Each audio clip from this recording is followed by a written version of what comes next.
അസ്സലാമു അലൈക്കും വറഹ്മത്തുള്ളാഹി വബറകാതുഹു.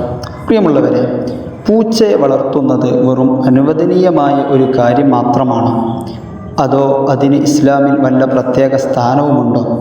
ഇന്ന് പല വീടുകളിലും പൂച്ചകളുണ്ട്. ചിലർ അതിനെ മക്കളെപ്പോലെ ഓമനിച്ച് സ്നേഹിച്ച് വളർത്തുന്നു. എന്നാൽ പൂച്ചയെ വളർത്തുന്നത് സുന്നത്താണെന്ന് എത്ര പേർക്കറിയാം?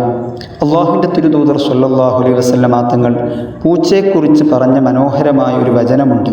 ഇന്നഹാ മിനത്ത് തവ്വാഫീന അലൈക്കും വത്തവ്വാഫാത്ത്. ഈ പൂച്ചകൾ നിങ്ങളോടൊപ്പം ഇടപഴകി നടക്കുന്ന ജീവികളിൽപ്പെട്ടതാണ്. ഈ ഹദീസിനെ അടിസ്ഥാനമാക്കി മഹാനായ ഇമാം ഇബ്നു ഹജർ അൽ-ഹൈതമി റഹ്മത്തുള്ളാഹി അലൈഹി പറഞ്ഞതായി അവിടുത്തെ അൽ ഫതാവൽ കുബ്രയിൽ കാണാം.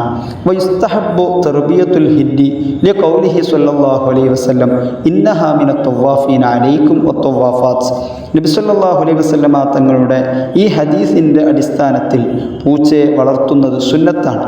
നമ്മൾ പല കാര്യങ്ങളും സുന്നത്താണെന്ന് കരുതാറുണ്ട്. എന്നാൽ ഒരു പൂച്ചയെ വളർത്തുന്നതും സുന്നത്താണെന്ന് എത്ര പേർക്കറിയാം? അതോടൊപ്പം ഇവിടെ ഒരു വലിയ ഉത്തരവാദിത്വവും കൂടിയുണ്ട്. പൂച്ചയെ വളർത്തുക എന്നത് ഫോട്ടോ എടുക്കാനോ വീഡിയോ ചെയ്യാനോ വേണ്ടി മാത്രമല്ല.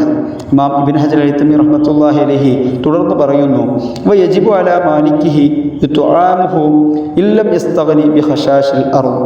പൂച്ചയ്ക്ക് സ്വയം ഭക്ഷണം കണ്ടെത്താൻ കഴിയുന്നില്ലെങ്കിൽ അതിൻ്റെ ഉടമ ഭക്ഷണം നൽകൽ നിർബന്ധമാണ്. അതായത് വീട്ടിൽ വളർത്തുന്ന പൂച്ച പട്ടിണി കിടക്കുമ്പോൾ നാം നോക്കി നിൽക്കുകയാണെങ്കിൽ അതൊരു ചെറിയ അശ്രദ്ധ മാത്രമല്ല, അത് ശരീഅത്ത് ഉത്തരവാദിത്തമായി കാണുന്ന വലിയ ഒരു വിഷയമാണ്. ഇനി മറ്റൊരു മനോഹരമായ വാചകം നോക്കൂ. ഇമാം ഇബ്നു ഹജർ അൽ-ഹൈതമി റഹ്മത്തുള്ളാഹി അലൈഹി പറയുന്നു, വയുസ്തഹബ്ബു ഇക്റാമുഹു. പൂച്ചയെ ആദരിക്കുന്നതും സുന്നത്താണ്. പ്രിയമുള്ളവരെ, ഒരു ചെറിയ ജീവിയെപ്പോലും ആദരിക്കാൻ പഠിപ്പിക്കുന്ന മതമാണ് ഇസ്ലാം. അതിനാലാണ് നബി സല്ലല്ലാഹു അലൈഹി വസല്ലമ തങ്ങൾ നമ്മെ പഠിപ്പിച്ചത്. ഒരു സ്ത്രീ ഒരു പൂച്ചയെ കെട്ടിയിട്ട് ഭക്ഷണവും വെള്ളവും നൽകാതെ മരിക്കാൻ വിട്ടു.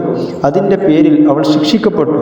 അതേസമയം ദാഹിച്ച ഒരു നായക്ക് വെള്ളം കൊടുത്ത ഒരാൾക്ക് അല്ലാഹു സുബ്ഹാനഹു വ തആല പുറത്തു കൊടുത്തുവെന്നും നബി സല്ലല്ലാഹു അലൈഹി വസല്ലമ തങ്ങൾ പറഞ്ഞു. ഇത് വെറും മൃഗങ്ങളുടെ കഥയല്ല, ഇത് മനുഷ്യൻ്റെ ഹൃദയത്തിൻ്റെ കഥയാണ്. കരുണയുള്ള ഹൃദയമാണ് അല്ലാഹുവിന് ഏറ്റവും പ്രിയപ്പെട്ടത്. അതിനാൽ നിങ്ങൾ പൂച്ചയെ വളർത്തുന്ന ആളാണെങ്കിൽ അതിന് ആവശ്യമായ ഭക്ഷണം നൽകുക, വെള്ളം നൽകുക, ഉപദ്രവിക്കരുത്. കുട്ടികളെ ജീവികളോട് കരുണ കാണിക്കാൻ പഠിപ്പിക്കുക. കാരണം ജീവികളോടുള്ള കരുണയാണ് സൃഷ്ടാവിൻ്റെ കരുണ നേടാനുള്ള വഴികളിൽ ഒന്ന്. അവസാനമായി ഒരു ഫിഖ്ഹി മസ്അല കൂടി ഓർമ്മിപ്പിക്കുകയാണ്.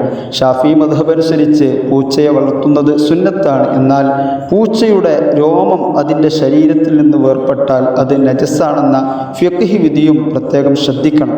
അല്ലാഹു സുബ്ഹാനഹു വ തആല എല്ലാ സൃഷ്ടികളോടും കരുണ കാണിക്കുന്ന ഹൃദയം നമുക്ക് നൽകി അനുഗ്രഹിക്കട്ടെ. ആമീൻ യാ റബ്ബൽ ആലമീൻ.